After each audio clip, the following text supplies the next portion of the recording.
Vamos a abrir nuestras Biblias en Hebreos capítulo 11, versículo 32.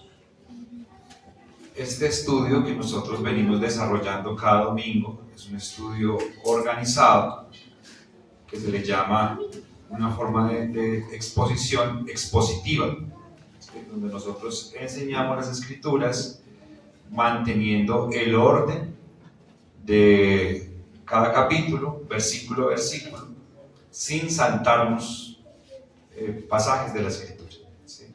Entonces, Hebreos nosotros lo hemos venido desarrollando de esa manera, desde el capítulo 1, versículo 1, y no tengo exactamente el dato cuánto tiempo llevamos ya, pero creo que ya llevamos más de un año, probablemente 2, estudiando solamente Hebreos. Entonces, es una forma interesante de estudiar las Escrituras. Este versículo 32 es el versículo que más tiempo nos ha ocupado de estudio, porque es un versículo que nos habla acerca de varios personajes que han tenido bastante trayectoria en la Escritura y que pues han demandado de nosotros ponerles una lupa, hacerles un zoom para hacerles justicia, ¿no? No pudiéramos como pasarlos así de un brochazo y no extraer las enseñanzas que la vida de ellos pues nos entregan a través de las Escrituras. Entonces, Hebreos de esta manera nos ha permitido tener ese encuentro con esos personajes de antaño, y en esta predicación de esta mañana vamos a tener el encuentro con el último personaje que nos habla Hebreos 11, ¿sí? Que nos habla por nombre propio. Ya vamos después a tratar de algunos personajes que está como mencionando de una manera indirecta en la Escritura, pero no por nombre propio. Entonces, a este estudio que nosotros venimos realizando expositivamente le hemos puesto un título, y ese título ya muchos que llevan tiempo se lo deben saber y lo pueden decir conmigo, que es Jesucristo, fiel sumo sacerdote. Muy bien. Y pues vamos a darle comienzo a la enseñanza de hoy. Vamos a hacer la lectura todos del versículo 32 de Hebreos 11. Por favor, todos leen conmigo. Dice la palabra del Señor. ¿Y qué más digo? Porque el tiempo me faltaría contando de Gedeón, de Barak, de Sansón, de Jefté, de David, así como de Samuel y de los profetas. Muy bien. Entonces, digamos que vamos a trabajar a los profetas representados por Samuel, ¿sí? Samuel fue un profeta. No vamos a entrar pues a hablar de todos los profetas, porque pues material hay bastante, pero ya nos podríamos estar saliendo pues de la temática que está manejando Hebreos. Entonces vamos a trabajar a Samuel como representante de los profetas en este versículo, y ya con este último personaje nosotros estaríamos culminando todos los personajes que hemos trabajado en el versículo 32. Entonces el título de nuestra enseñanza de esta mañana es Por la fe, Samuel. Vamos a abrir nuestras Biblias, mis amados hermanos, en Primera de Samuel, capítulo 1.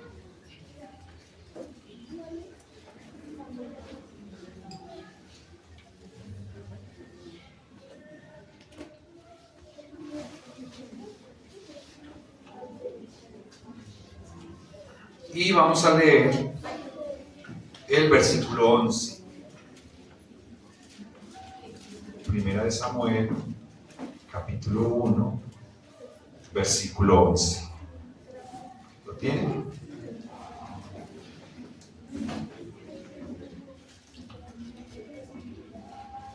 Vamos a leer todos.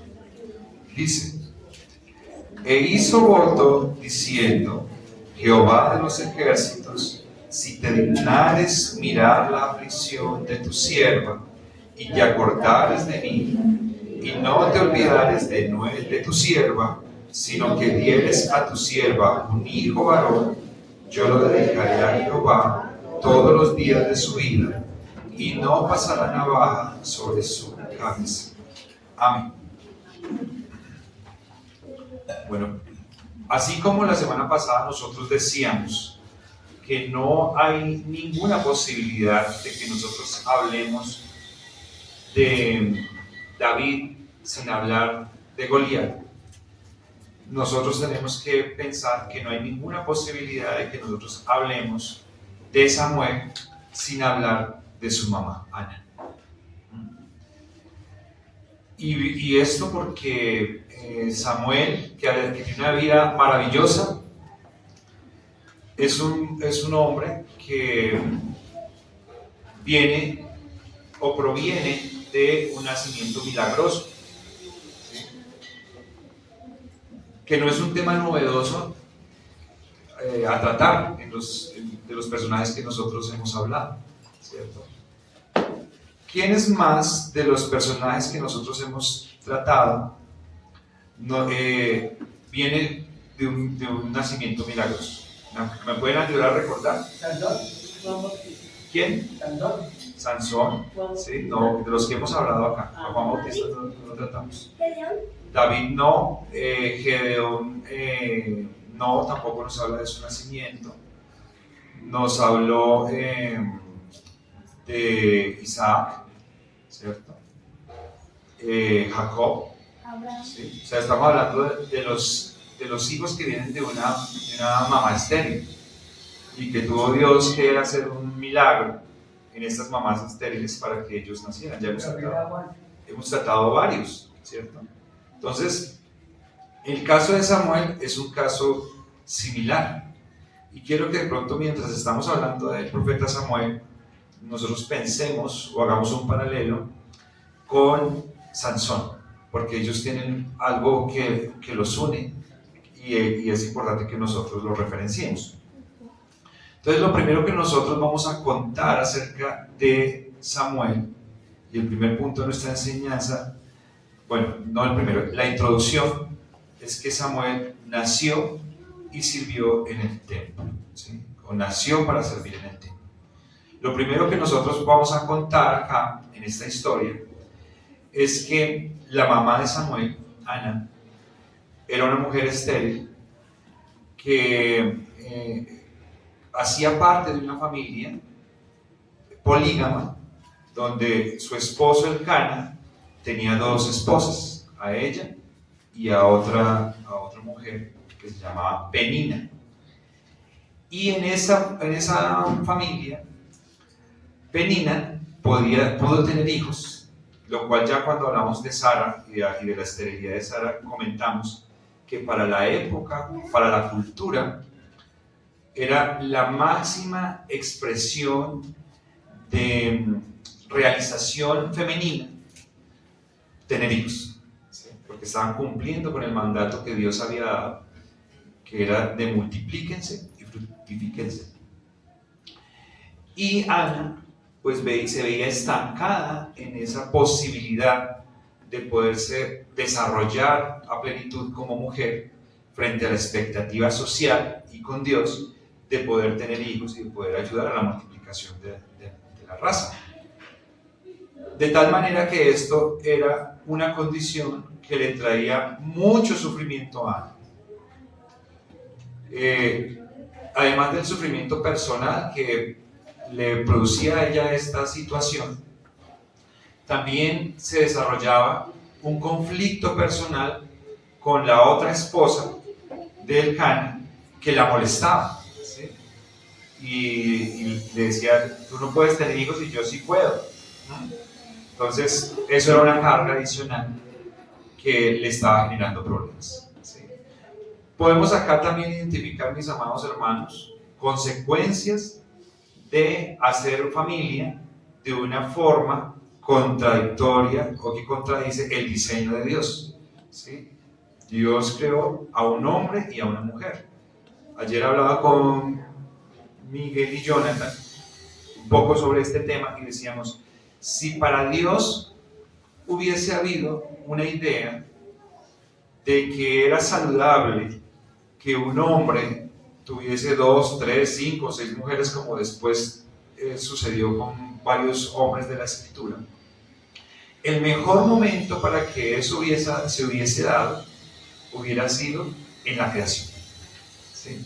Dios crea a Adán y Eva y les dicen que hay una misión.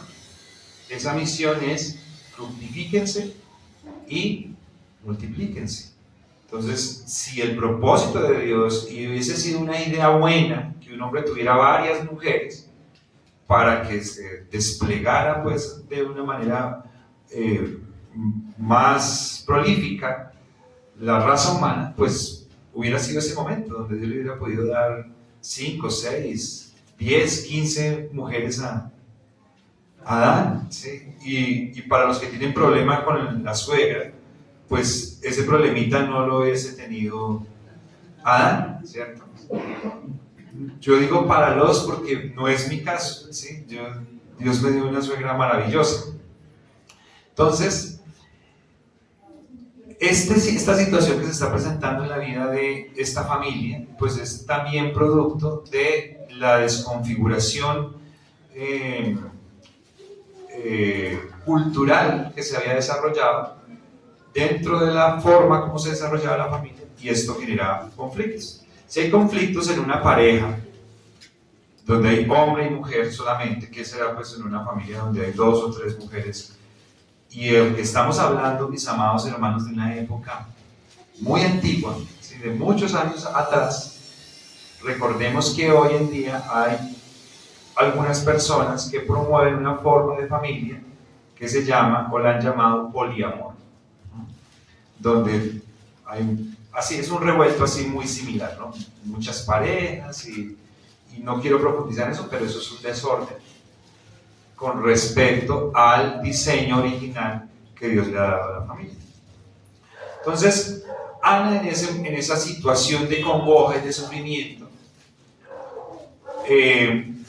nos narra en el capítulo 1 y capítulo 2 de Primera de Samuel que yendo al templo, era una mujer hebrea, las familias hebreas debían participar todos los años de las fiestas que se hacían en el templo, que específicamente eran 3.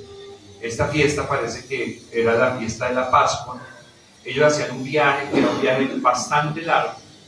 Ellos no tenían la posibilidad de ir cada sábado al templo, pero eran muy fieles cada año participando de las fiestas.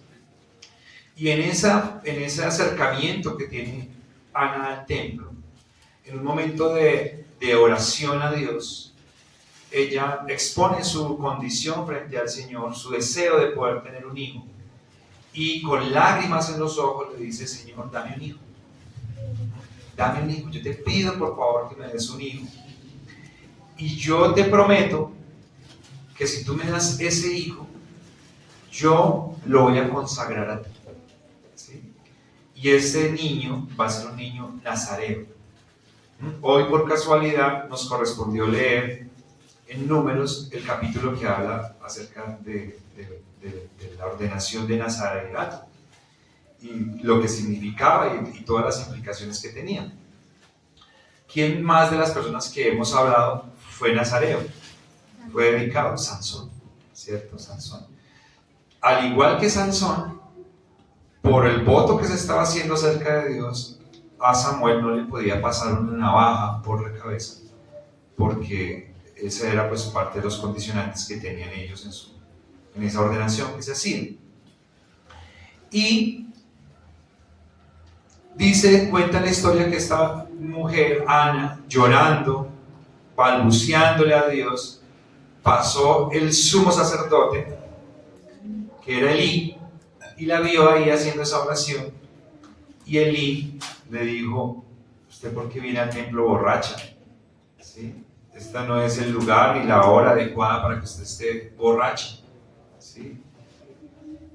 Y ella le dice: no, yo no estoy borracha, yo estoy elevando una oración con todo el corazón al Señor y le prometo que no estoy borracha, ¿sí? Le prometo. Entonces como que Eli se dio cuenta que sí era cierto y le dijo, bueno, que Dios te conceda lo que le estás pidiendo. Y al cabo de un año estaba Ana dando a luz a ese niño, que se llamó Samuel. Recuerden ustedes, mis amados hermanos, que la ley de Moisés dice que todos los primogénitos le pertenecen a Dios.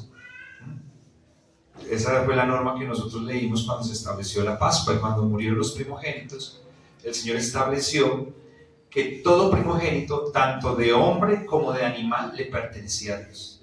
Entonces, si un animal del ganado daba un primogénito, es decir, su primera cría, ese animal o debía ser ofrendado al templo, ¿no?, para que en el templo dispusieran de él como quisieran, ¿sí?, o debían rescatarlo con una cantidad de dinero, o sea, agregando al precio, no recuerdo exactamente, pero creo que era una quinta parte. O sea, lo que comercialmente costara, se le debía agregar un valor para que la persona lo pudiera conservar y lo pudiera retener. Ese ejercicio no era solamente con los animales, ese ejercicio era un ejercicio que también se hacía con los niños. Se nacía el primogénito, ese primogénito no le pertenecía al papá, ese primogénito le pertenecía a Dios, y entonces Dios, el papá tenía que llevarlo al templo. Había una estimación de dinero, creo que la semana pasada leímos algo sobre las estimaciones, esta semana leímos algo sobre las estimaciones que se hacían en el templo de cada persona. Tenía que pagar ese precio, y si no lo iba a dejar en el templo, tenía que agregarle algo para poderlo conservar.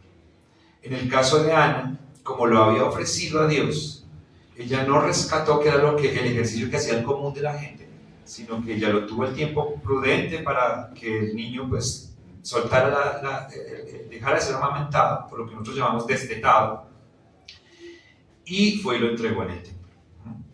Y el niño, desde muy pequeñito, quedó al servicio del templo. Estaba en una familia levita, es decir, él tenía el derecho de trabajar y de servir en el templo, y él creció desde sus años más tiernos, privado de una mamá que lo consintiera, que lo mimara, que viera por él, ¿sí?, de una familia común, y fue entregado pues solamente al oficio de servir en el templo y de servir a Dios desde que era un bebé, desde que fue criado. Cada año su mamá le hacía un vestido y se lo llevaba en cada fiesta, pero pues eso fue el trato que él tenía con su mamá. Y Dios le dio más hijos a Ana después, como bendición por ella haber cumplido con ese trato que está. Entonces, aquí hay muchas cosas que nosotros podemos decir. El tiempo no nos alcanza para todo lo que nosotros podemos extraer de esta historia maravillosa, ¿sí?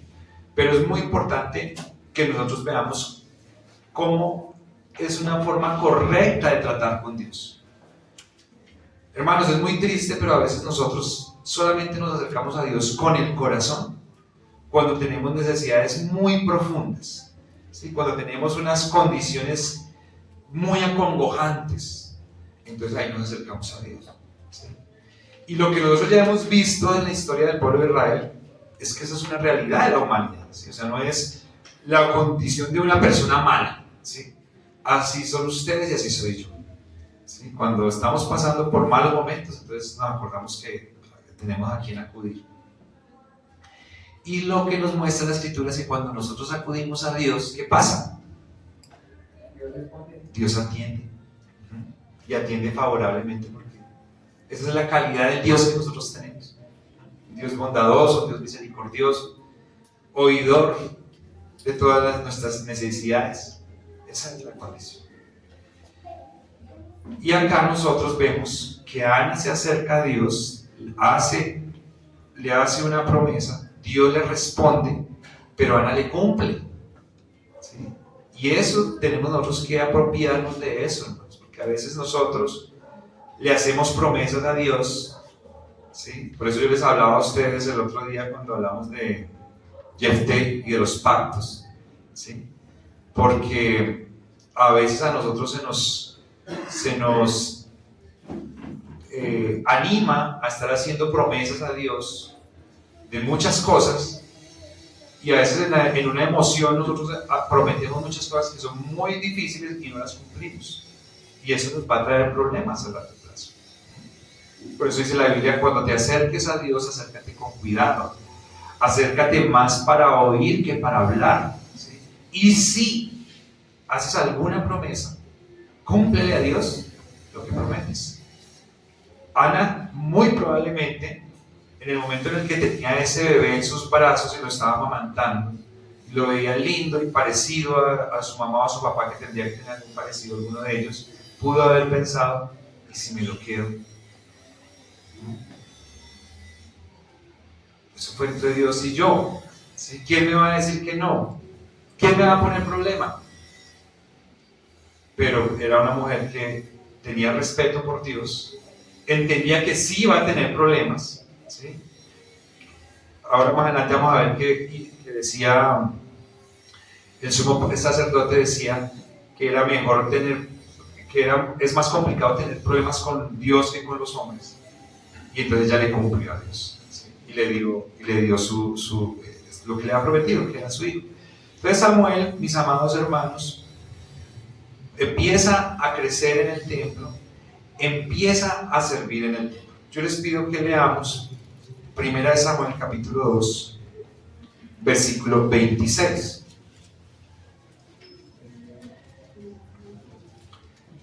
Dice, y ella dijo, oh Señor mío, vive tu alma, Señor mío. Yo soy aquella mujer que estuvo aquí junto a ti orando a Jehová.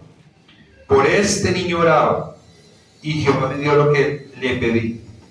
Yo pues lo dedico también a Jehová.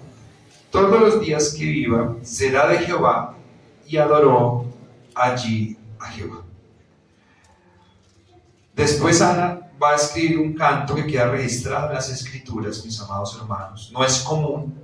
O sea, Ana no fue una mujer representativa o que ocupara pues un lugar importante en la teocracia de Israel como para que quedara registrado este canto.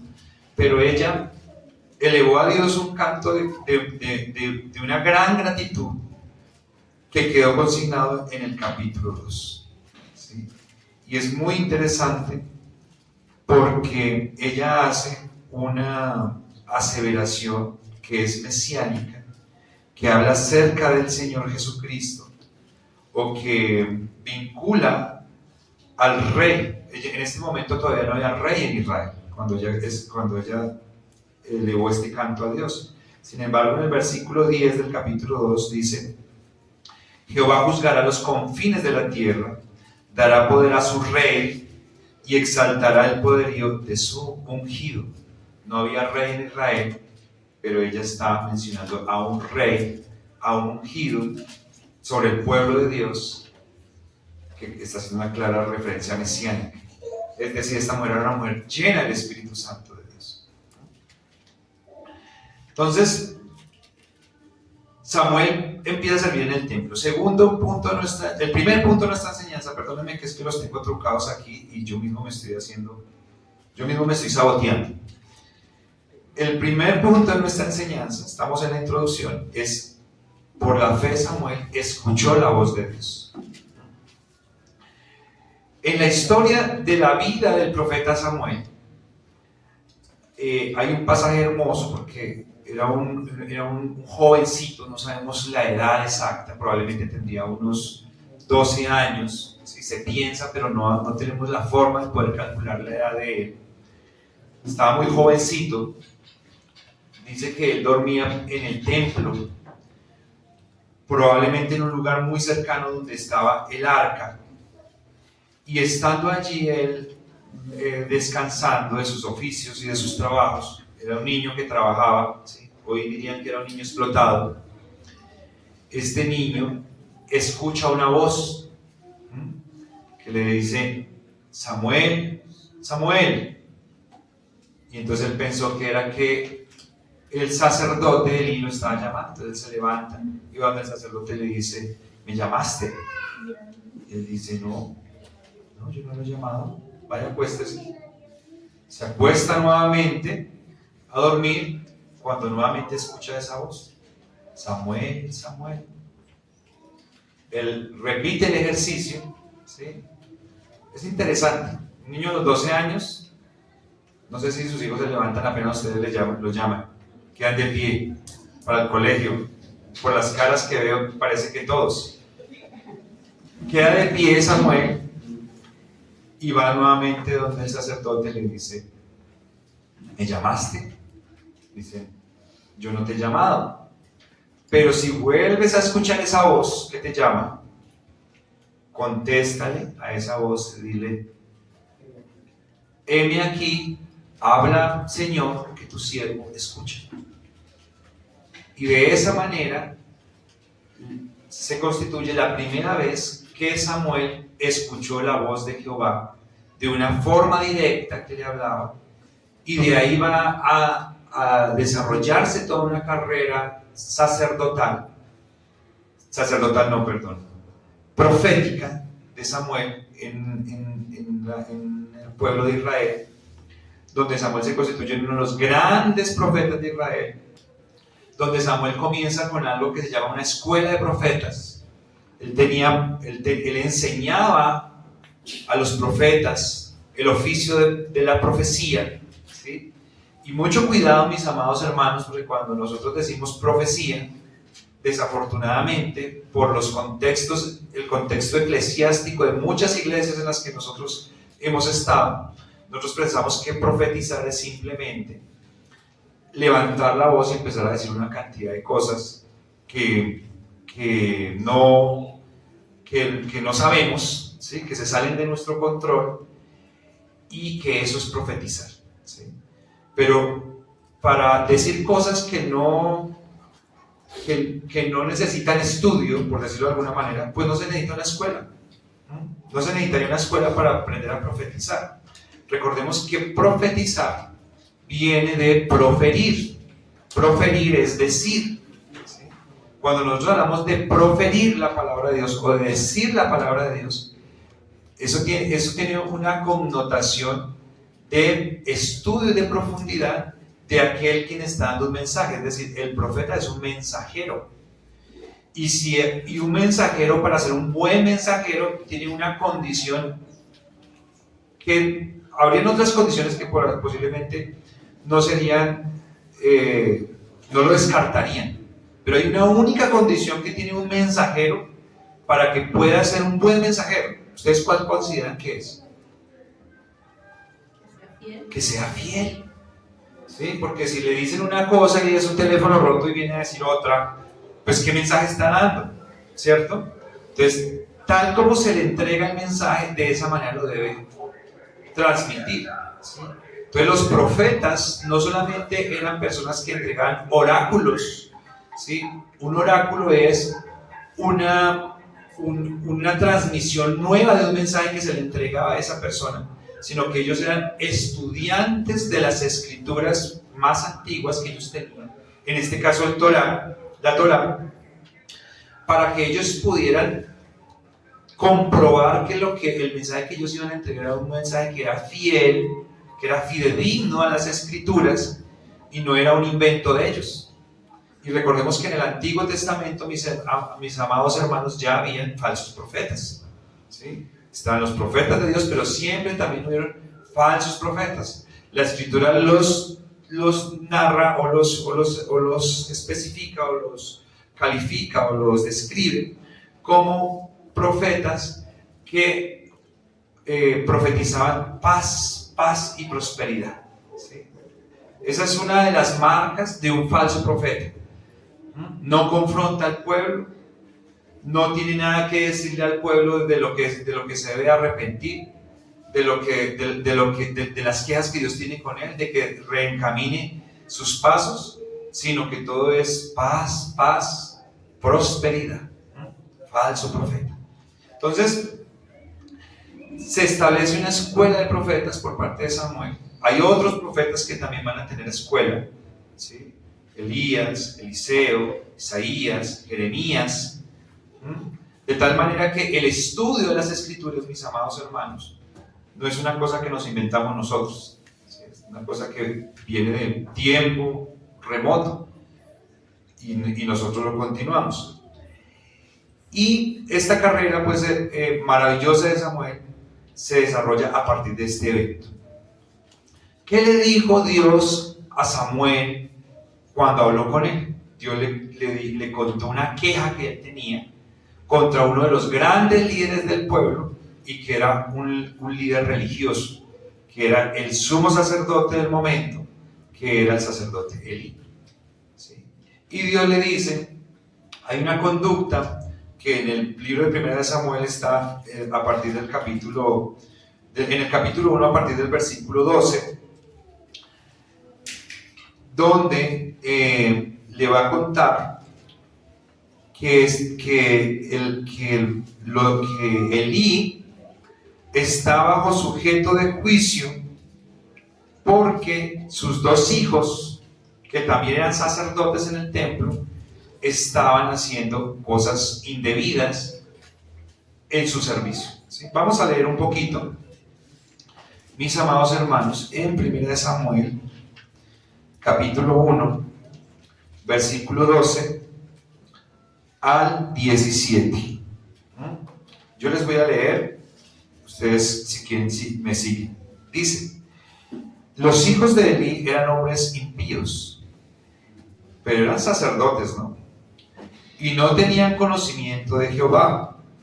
Y era costumbre de los sacerdotes con el pueblo que cuando alguno ofrecía sacrificio, venía el criado del sacerdote mientras se cocía la carne y trayendo en su mano un garfio de 3 dientes y lo metía en el perol, en la olla, en el caldero o en la marmita, y todo lo que sacaba el garfio el sacerdote lo tomaba para sí. De esta manera hacían con todo israelita que venía a Silo. Asimismo, antes de quemar la grosura, venía el criado del sacerdote y decía al que sacrificaba, da carne que asar para el sacerdote, porque no tomará de ti carne cocida sino cruda. Y si el hombre respondía, quemen la grosura primero y después toma tanto como quieras, él respondía, no, sino dámela ahora mismo, de otra manera yo la tomaré por la fuerza. Era pues muy grande delante de Jehová el pecado de los jóvenes, porque los hombres menospreciaban las ofrendas de Jehová. Esa era una queja grande que Dios tenía, y Dios se la manifiesta a Samuel, pero Dios ya había mandado otro profeta antes a hablarle a Elí y a decirle que le venía juicio por esta situación que estaban haciendo estos jóvenes. Y lo que pasó con Samuel pues viene a ser como una confirmación, ¿no? Porque como que él podría pensar, este está hablando cosas que no, pero ya después cuando al otro día se levanta Elí, lo primero que le dice, cuéntame lo que tú me dijiste, cuéntame lo que te dijo Dios, y si no me lo cuentas, te va a ir mal, que Dios te castigue. Entonces el pobre Samuelito le tocó contarle absolutamente todo a Elí. Y entre eso que le contó era que venía un juicio. Esto que estaba pasando acá no era una cosa sencilla, era una cosa grave, porque en las ofrendas, recordemos que Dios sí le dio una parte de las ofrendas a los sacerdotes y a los levitas, ¿sí? Dios dispuso que en todos los sacrificios que se ofrecían en Israel había una parte que le pertenecía a los sacerdotes, ¿sí? Era la espaldilla y había otra parte del ganado que le pertenecía al sacerdote, y eso era así. No era de las ofrendas que se hacían para expiación, sino de las ofrendas que eran por acción de gracias o otro tipo de ofrendas, porque las que eran para expiación se tenían que quemar completamente, o sea, las que eran para pecado, que eran las que representaban al Señor Jesucristo, ¿sí? Las ofrendas que se presentaban en el templo eran una fiesta, ¿sí? Porque la gente iba, ofrecía la ofrenda, le daba una parte al sacerdote, a él le devolvían una parte de esa carne, y él comía con toda su familia de esa carne. Entonces en la iglesia hacían una fiesta, como la que vamos a hacer nosotros en estos días que vamos a comer, ¿cierto? 15 días que vamos a traer comidita y vamos a compartir. Eso era parte pues de lo que ordenaba la escritura, pero la comida que se le entregaba al sacerdote era comida que estaba cocinada, que ya estaba asada, en especial la grosura, en especial lo que eran los gordos, que es lo que más rico huele de la carne. El Señor decía, era olor fragante. Esa era solamente de Dios, ¿sí? No se le podía dar a nadie. Entonces acá ellos no permitían que la carne se cocinara, sino que la sacaban aparte. Por lo visto ellos entendieron que la carnicería era un buen negocio, y como que los señores tenían una fama y la tenían bien administrada, porque la realidad era que la comida que llegaba pues era demasiado abundante, era más de lo que necesitaban muchas veces los sacerdotes, y ellos tenían que compartir con gente necesitada a causa de la obediencia, de la abundancia con que llegaba la comida. Entonces ellos estaban saltándose todas las normas y haciendo negocio. Entonces esa es la queja que Dios le va a entregar a Samuel, la queja que Samuel le va a transmitir a Elí, ¿sí? Y que más adelante pues va a desencadenar en la muerte de Elí y de sus dos hijos el mismo día, porque ellos, dice acá, menospreciaban el servicio en el templo, ¿sí? O sea, no estaban ellos incurriendo en una acción que era una acción corrupta. Hoy que hablamos de corrupción, a nosotros la corrupción pues nos incomoda, ¿no? Todas las esferas están invadidas de corrupción, todas las esferas están contaminadas de corrupción hoy en día, desafortunadamente. Pero si hay algo que a nosotros nos duele, y algo que va en contra del deber ser, es que haya corrupción en la iglesia, ¿sí? Que haya corrupción dentro de los dirigentes del pueblo de Dios. Eso es lo más deplorable que puede haber, y lo que ya empieza pues a mover los cimientos de una sociedad y a clamar juicio contra esa sociedad. Porque cuando la iglesia se mantiene firme, incólume, hay esperanza. Pero si la iglesia se pervierte, pues ya la situación empieza a adquirir tintes de máxima gravedad. Entonces, acá vamos a tener nosotros a este Samuel que empieza a recibir ese mensaje, que no es un mensaje cualquiera, es un mensaje que ya empieza a mover el piso al sumo sacerdote, es decir, a uno de los, o al personaje más importante en ese momento. Acuérdense que no había todavía rey, ¿sí? Había sacerdote. Acordémonos que la figura del sacerdote en ese momento era todo, ¿sí? Cuando una persona se enfermaba, ¿a dónde iba? Al sacerdote, ¿cierto? ¿Será que esto es lepra? ¿Será que esto es un brote? Vean que me salió acá en la pared un hongo, ¿sí? A veces la lepra daba en las paredes. Y el único que podía determinar si eso era un hongo común o no, ¿quién era? El sacerdote. El sacerdote le hacía un examen bíblico y decía, unos estudios, ¿no? No era una cosa científica. Él llegaba y lo limpiaba y hacía que desocupara la casa, y en 8 días venía y observaba y miraba si se seguía propagando o si cambiaba de color, bueno, la textura, todo. Y el sacerdote tenía la posibilidad de decir, esta casa, esto es una cosa maligna, esta casa la deben derrumbar y acá no debe volver a vivir nadie, porque esto es maligno, esto es una plaga que destruye el pueblo. Si una persona tenía un brote y quiere saber si eso era una lepra o era un sarpullido, ¿a dónde iba? Si una persona tenía problemas con su esposo o su esposa por temas de infidelidad, ¿a dónde iban? El sacerdote era el que determinaba. Si un hijo era rebelde y no le hacía caso a sus papás, ¿a dónde tenían que llevar los papás a ese hijo? Al sacerdote, ¿sí? Si un vecino tenía problema con un vecino, ¿sí? Que el buey se me saltó la cerca, que el toro me corrió la vaca, y necesitaba que se legislara sobre esa situación civil, ¿quién legislaba? El sacerdote. O sea, el sacerdote era un personaje icónico, ¿sí? Era una persona con un lugar de privilegio, de autoridad increíble en el pueblo hebreo, y pues esa persona tenía que comprender esa posición. Pero estos sacerdotes, que también eran candidatos a ser sumos sacerdotes cuando su papá falleciera, no lo entendían así, ¿sí? Menospreciaban el servicio a Dios, menospreciaban las ofrendas que se daban a Dios, y esto pues les iba a traer graves consecuencias. Entonces, por la fe Samuel escuchó la voz de Dios. Esto es muy bonito, hermanos, porque hace parte de una cinta de expresiones divinas frente a sus hijos, que muestran la multiforme gracia del Señor en aquellos que Él llama y que les da la fe. Nosotros no podemos pensar que a todas las personas que Dios llama les habla al oído, porque nosotros vemos, por ejemplo, acá gente como Jefté, que Dios lo llamó a través de los ancianos, y Dios nunca le habló directamente, ¿sí? Por ejemplo, si miramos se me olvida el nombre de uno de los que hablamos, Gedeón, Dios le habló, pero Dios no lo respaldó con señales extraordinarias. A Samuel decía: les voy a dar un mensaje, y para que ustedes se den cuenta que esto que yo estoy diciendo es verdad, voy a orar a Dios para que haya truenos en el cielo. Y oraba y tronaba, y la gente quedaba asustada. Fue una forma como Dios se manifestó, no con todos Dios se manifestó, pero pues fueron momentos maravillosos, momentos gloriosos, magníficos, que nosotros tenemos que rescatar, resaltar, pero sin entrar nosotros en una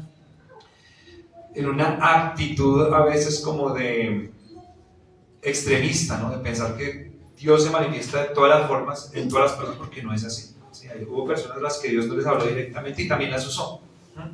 Entonces, en este caso de Samuel, pues Dios le habló, Dios hizo cosas increíbles sobre su vida, y esas nosotros las queremos rescatar. Vamos a leer acá en 1 Samuel capítulo 3, versículo 13.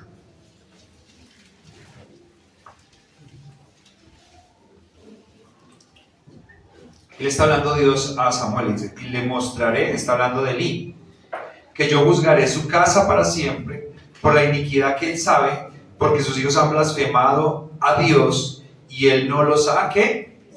Estorbado. Para mí esto es importante que lo hablemos, hermanos, porque aquí hay aspectos de cosas que nosotros podemos rescatar para nosotros, para la familia, ¿sí? ¿Qué será estorbar a un hijo en el pecado? ¿Qué será estorbar a un hijo? ¿Sí? ¿Pararlo adelante? ¿Será que es decirles, es darle consejos? Vamos a leer en el capítulo 2, versículo 23. Aquí le está hablando Isaí, le está hablando a sus hijos. Dice: y les dijo: ¿por qué hacéis cosas semejantes?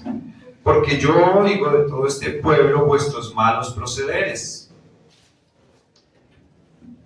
No, hijos míos, porque no es buena la fama que yo oigo, pues hacéis pecar al pueblo de Jehová. Si pecar el hombre contra el hombre, los jueces le juzgarán. Mas si alguno pecare contra Jehová, ¿quién rogará por él? Pero ellos no oyeron la voz de su padre, porque Jehová había resuelto hacerlos morir. ¿Qué está haciendo aquí Samuel, mis amados hermanos, con sus hijos? ¿Qué está haciendo? ¿Qué está haciendo? Elí, perdón, sí, qué pena. Era para ver si estaban atentos. ¿Está estorbando? ¿Lo estaba estorbando? Pero si lo estaba estorbando, ¿por qué Dios dice que lo juzga por no estorbar a sus hijos? Él estaba dando consejos. ¿Pero lo estaba estorbando? No los estaba estorbando. Ojo, hermanos, ojo, porque nosotros a veces confundimos y pensamos que el trabajo con nuestros hijos es simplemente aconsejar, ¿sí? Decirles que está bien y decirles que está mal. Eso es parte del oficio que nosotros tenemos. Pero Dios juzga a Elí no por falta de consejo, no porque él no supiera que era lo bueno o que era lo malo, no porque no le transmitiera a sus hijos lo bueno y lo malo. Lo va a juzgar porque no los estorbó. Elí, como era el sumo sacerdote, y ellos como eran sacerdotes, ellos tenían, Elí tenía la capacidad de destituirlos a ellos del oficio. Es más, no era la capacidad, él tenía la obligación para con Dios de destituir a sus hijos del oficio, porque no eran buenos ejemplos, lo estaban haciendo mal, ¿sí? Pero él, que sabía lo que tenía que hacer, que sabía lo que ellos estaban haciendo mal, ¿sí?, decidió mantenerlos, ¿sí? Ellos eran unas joyitas. Acá hay otro pasaje donde dice que ellos se acostaban con cualquier mujer que encontraban por ahí. O sea, de sacerdotes solamente tenían el vestido. Entonces, quiero traer esto a colación. La semana pasada también hablamos de David. Dijimos que David no entristecía a sus hijos, ¿sí? No, decía que David era complaciente con sus muchachos en todo. Y esto es reiterativo en estas historias que nosotros estamos viendo acá, ¿sí? A mí me preocupa eso, mis hermanos. A mí me preocupa que nosotros pensemos que nosotros en nuestra labor de papás estamos para que nuestros hijos estén contentos, que nosotros estamos para que nuestros hijos estén felices, ¿sí? Y eso no dice la Biblia. La Biblia dice: instruye al niño en su camino, dirígelo, oriéntalo, ¿sí? Háblale las cosas de Dios, enséñale las escrituras, de día, de noche, al mediodía, al acostarse, al levantarse, yendo por el camino, ¿sí? Pero en ninguna parte dice manténgalo contento. La realidad que nosotros vivimos con nuestros hijos, hermanos, es que cuando nosotros los orientamos y los dirigimos, ellos no están contentos. Pero sabe una cosa, cuando usted los trata de tener contentos, tampoco están contentos, porque es que los hijos no hay forma de tenerlos contentos. Y uno se siente muy, muy triste porque uno dice: es que mis hijos no valoran lo que yo estoy haciendo por ellos. No, nosotros necesitamos que los niños valoren. Los niños van a valorar cuando tengan otros niños, ¿sí? Cuando los otros niños les estén dando los dolores de cabeza, entonces ahí ellos van a decir: ah, ya entendí. Antes no va a pasar eso, mis amados. Entonces Samuel escuchó la voz de Dios, ¿sí? Segundo punto, fue juez de Israel. Primera Samuel capítulo 7, versículo 14.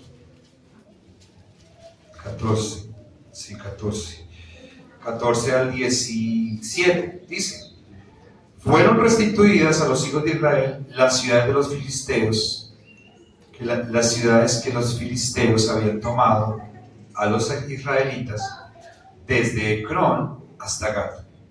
E Israel libró su territorio de manos de los filisteos. Y hubo paz entre Israel y el amorreo. Y juzgó Samuel a Israel todo el tiempo que vivió, y todos los años iba y daba vuelta a Betel, a Gilgal y a Mizpa, y juzgaba a Israel en todos estos lugares. Después volvía a Rama, porque allí estaba su casa, y allí juzgaba a Israel, y edificó allí un altar a Jehová. Esto es como un resumen de la vida de Samuel. Fue un líder del pueblo innato, ¿sí? Intachable, incansable, un hombre que trabajó por el pueblo de Dios como juez. Acuérdense que los jueces llevaron al pueblo muchas veces a la guerra.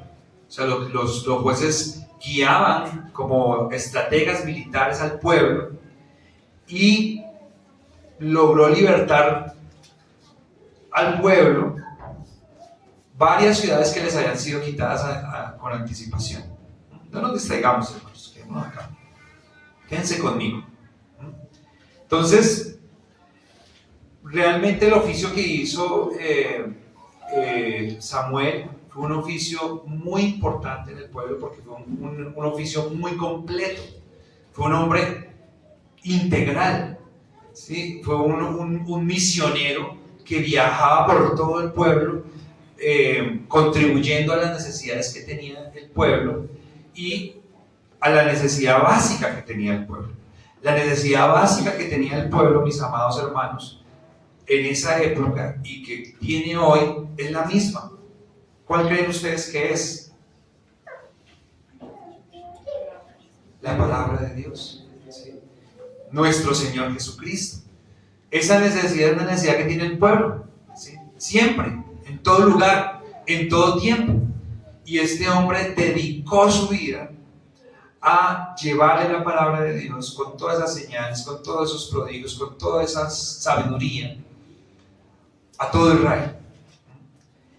Y eso pues marca un hito en los jueces. Él va a hacer un cierre espectacular entre la época de los jueces, ¿sí?, y la época de los profetas. Es una figura increíble porque fue profeta pero también fue juez. ¿Sí? O sea, sellamos el libro de los jueces, comenzamos a leer Primera de Samuel y entonces nos encontramos acá con un híbrido entre los que fueron jueces y entre los que empezaron a regir como profetas. Todo un trabajo, mejor dicho, que nosotros podemos exaltar altísimo por la labor profética, por la labor de juez, de guía que desarrolló Samuel, ¿sí? El profeta Samuel también tuvo el privilegio de ser el profeta que ungió los primeros 2 reyes del pueblo de Israel, ¿sí?, de los cuales hablamos la semana pasada de uno, ¿sí? Bueno, hablamos la semana pasada de 2, los tocamos, que fueron Saúl y David. ¿Sí? A los 2 los ungió él, a los 2 él les puso la mano, él les puso la autoridad, con la autoridad de él, ellos fueron constituidos oficialmente y reconocidos por el pueblo como reyes, ¿sí? De ahí que nosotros entendemos en nuestra doctrina, mis amados hermanos, la necesidad de la oficialidad de todo lo que nosotros hacemos. ¿Sí? Nosotros ordenamos diáconos, ordenamos ancianos, ordenamos pastores y siempre lo hacemos mediante eventos oficiales, ¿sí?, públicos, que dan fe de las cosas que nosotros estamos haciendo. No hacemos nada escondidas, nada de la noche a la mañana, porque eso es un orden que nos muestra las Escrituras y que califica a los reyes. De hecho, los reyes usurpadores normalmente los ordenaban por allá en un rincón, ¿sí? Hacían como toda una estrategia y por allá en un rincón lo ordenaban y empezaban a poner trompetas para que la gente lo reconociera. Pero el pueblo de Dios siempre reconoció a sus líderes a través de una gran autoridad, y en ese momento la gran autoridad fue Samuel. Samuel fue una autoridad muy importante como juez de Israel. Pero como hemos hablado acá, mis amados hermanos, no todo es perfecto, ¿sí? No todo es color de rosa. No todas las cosas, no todas las esferas,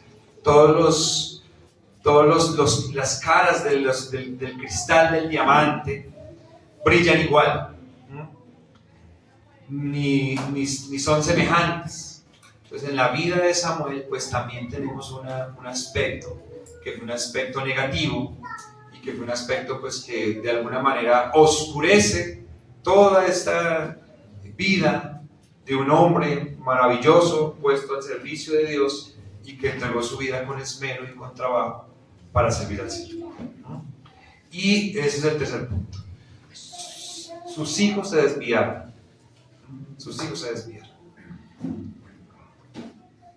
Primera de Samuel, capítulo 8, versículos 1 al 5. Dice: aconteció que habiendo Samuel envejecido, puso a sus hijos por jueces sobre Israel. Y el nombre de su hijo primogénito fue Joel, y el nombre del segundo Abías, y eran jueces en Beerseba. Pero no anduvieron los hijos por los caminos de su padre, antes se volvieron tras la avaricia, dejándose sobornar y pervirtiendo el derecho. Entonces todos los ancianos de Israel se juntaron y vinieron a Ramá para ver a Samuel. Y le dijeron: he aquí tú has envejecido, y tus hijos no andan en tus caminos. Por tanto, constitúyenos ahora un rey que nos juzgue, como tienen todas las naciones. O sea, hasta ese momento no había reyes en Israel. La forma como Dios gobernaba era a través de jueces que él levantaba en momentos críticos, pero el Dios o el rey de Israel era Dios. Y yo traigo estos ejemplos, mis amados hermanos, ya los tenemos nosotros. Tenemos un hilo conductor en los primeros personajes que nos dio Hebreos 11, ¿sí? Donde nos hablaba acerca de las deficiencias que tuvieron los hombres de fe.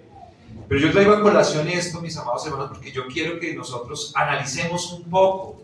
¿Sí? Yo sé que ya hemos analizado, yo sé que ya nos hemos concientizado de esta realidad que existe en la vida de los hombres de fe, y es que hay dificultades, ¿sí? Hay situaciones, hay circunstancias que a veces nos desconciertan, que a veces nosotros no podemos entender, que a veces sobrellevarlas nos da muy duro, ¿sí? Que a veces nos llevan a cuestionar nuestra fe, a cuestionar si nosotros sí somos.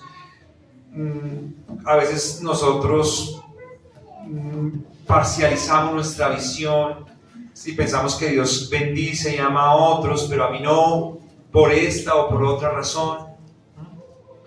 Pero lo que nos está mostrando la Escritura, hermanos, a través de la vida de Samuel, de sus hijos que se desviaron, de la vida de Elí, de la vida de David, de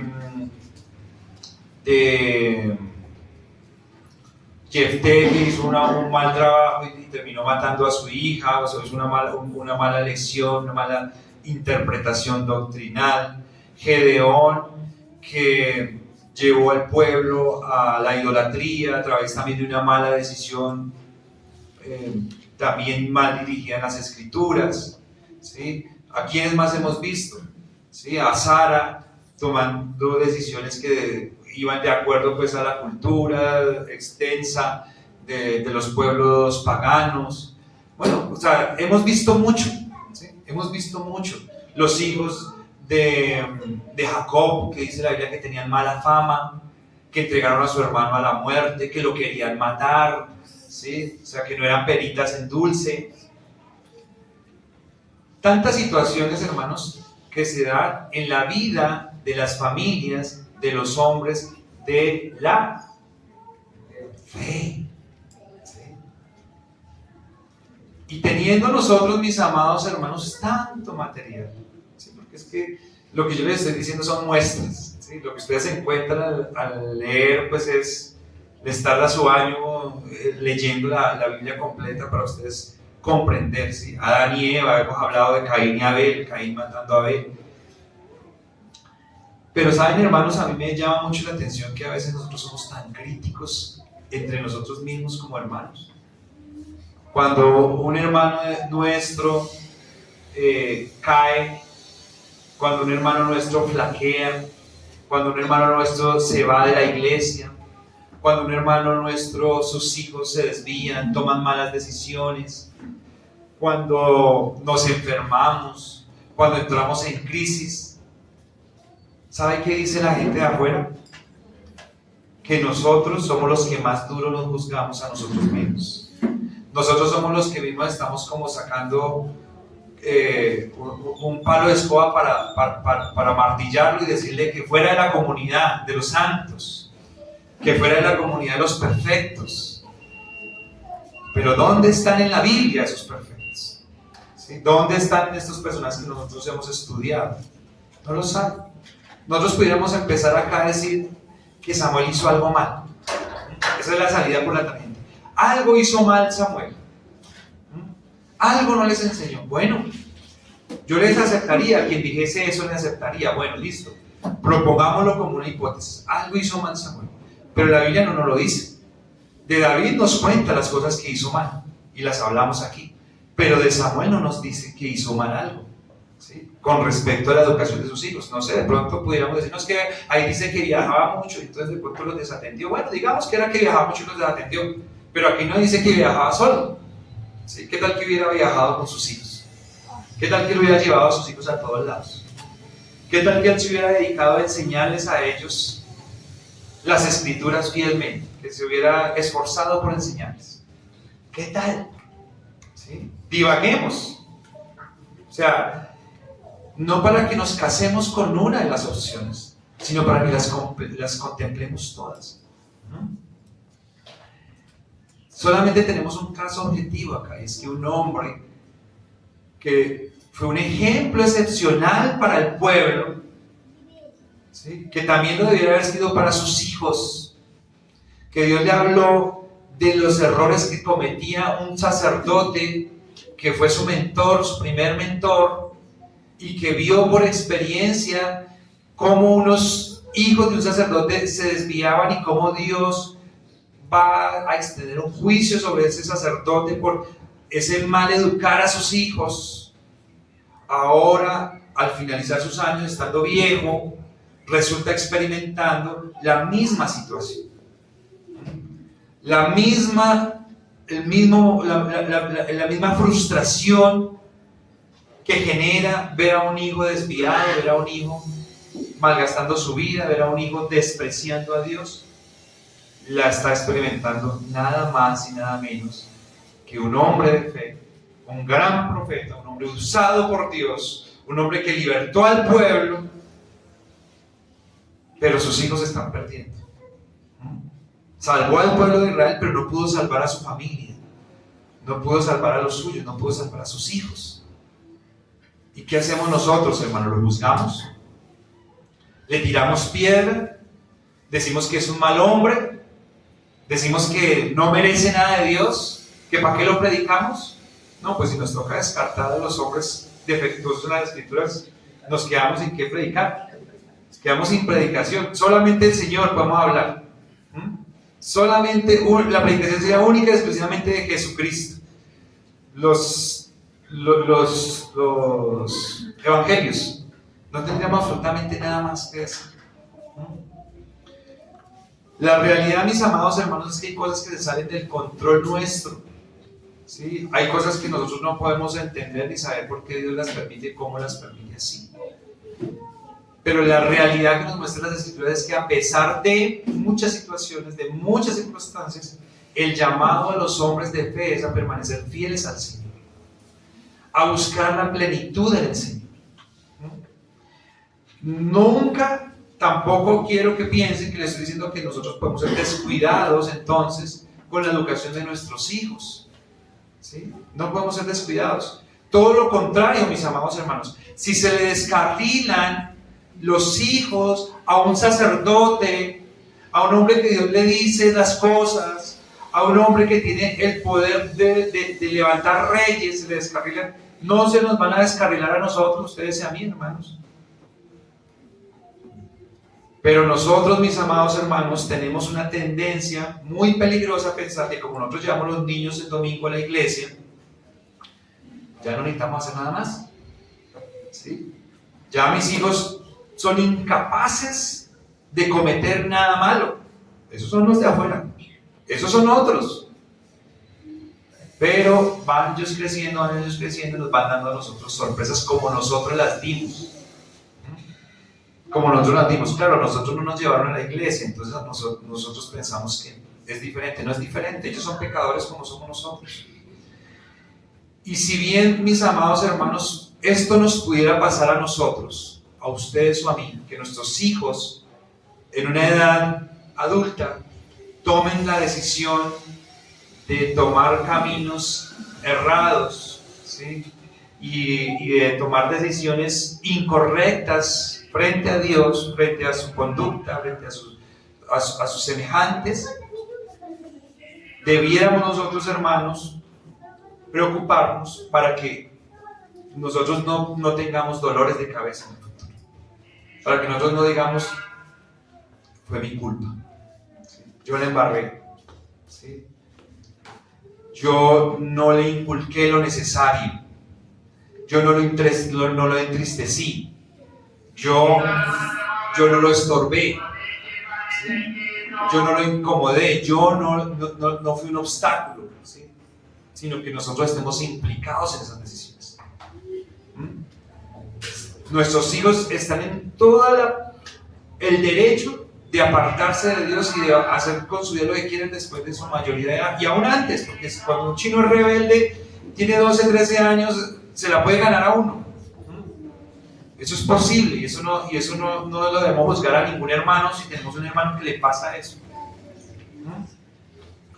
pero que nosotros sepamos que la orientación, la dirección que nosotros le hemos dado ha sido una dirección estricta, sustentada en las cosas de Dios, que nosotros no le hemos dado pie para esas cosas, y de ahí en adelante pues nosotros tenemos que orar por ellos y pedir al Señor que los encamine. Hay muchos hijos que se desencaminan por un tiempo, obran mal, pero después, golpeados por las circunstancias, por las consecuencias de sus malas acciones, vuelven en sí, piden perdón al Señor y terminan sirviendo más al Señor que los que no, ¿sí?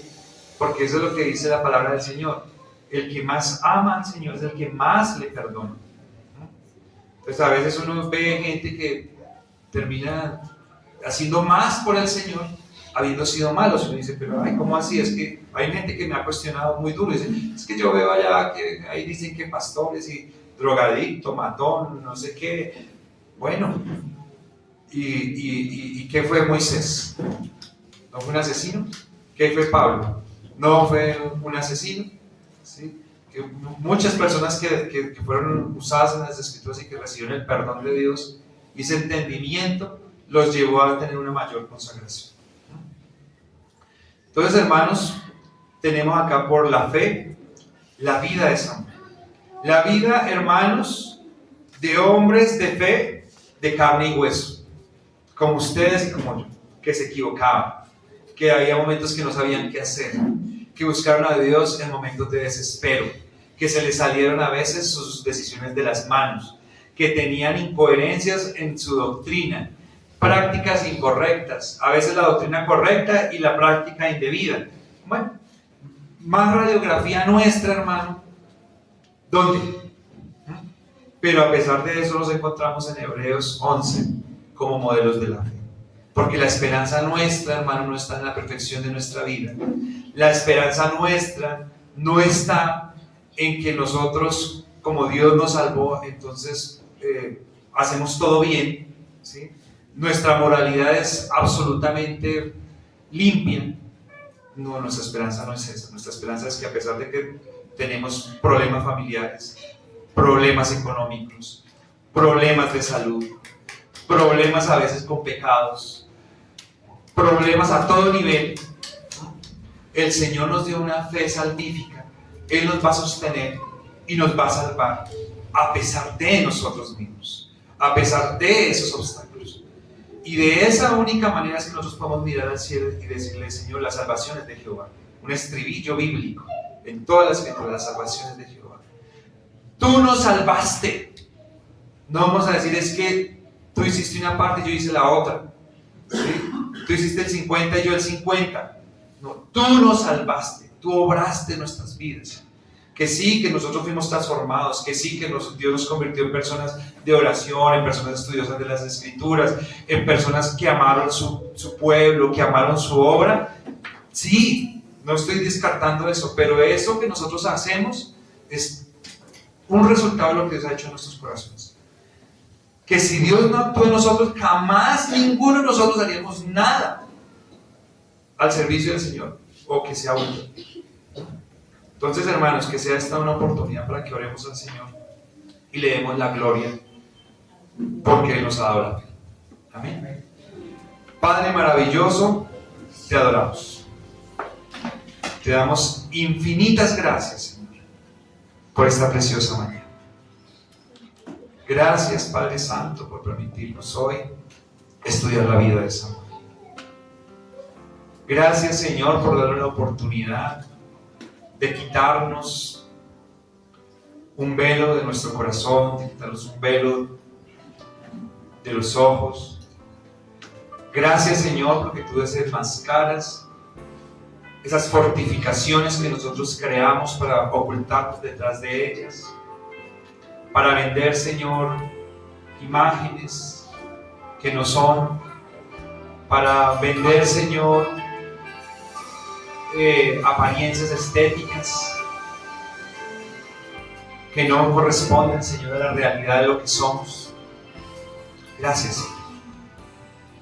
Gracias, Padre Santo, porque si tú quisieras develar todo lo que nosotros somos y avergonzarnos, tú nos conoces. Tú sabes, Señor, todo lo que nosotros hacemos, todo lo que nosotros pensamos, todo lo que nosotros sentimos. Pero tú eres tan generoso, tan bueno, Señor, que nos das ejemplos y nos desarmas a través de ellos, Señor. Te damos muchas gracias. Perdónanos, Padre Santo. Hoy te queremos pedir perdón no solamente como individuos, sino como iglesia y como representantes de la iglesia cristiana global en todos los tiempos, Señor.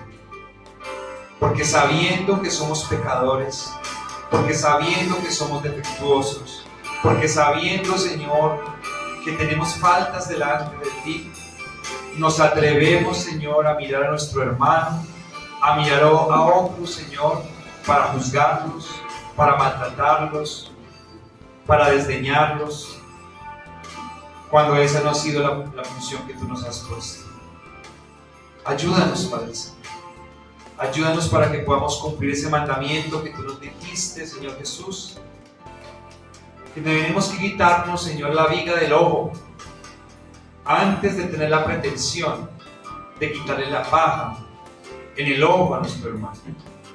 Porque cuando no hacemos esto, Señor, lo más posible es que en vez de quitarle la paja del ojo al hermano, terminamos sacándole un ojo, chuzándolo, porque ni siquiera vemos. Ayúdanos, Señor. Ayúdanos, Padre Santo, a entender la vida cristiana a través de las Escrituras, a vivir la vida cristiana a través, Señor, de lo que tú nos enseñas y no a través de expectativas falsas, no a través de predicadores religiosos y moralistas, Señor, sino a través de lo que tú nos enseñas. Ayúdanos, Señor, porque nos falta mucho, pero queremos crecer, Señor, en ti. Queremos, Señor, seguirte sirviendo. Queremos, Señor, seguir este ejemplo de estos hombres que a pesar de caminaron contigo, te sirvieron, fueron fieles a ti. Te lo suplicamos, Señor. Ayúdanos. Ayúdanos a ser fieles. Ayúdanos a ser constantes. Ayúdanos a consagrarnos. Ayúdanos a amarte, Señor. Te lo suplicamos. Te damos infinitas gracias. En el nombre de Jesús. Amén.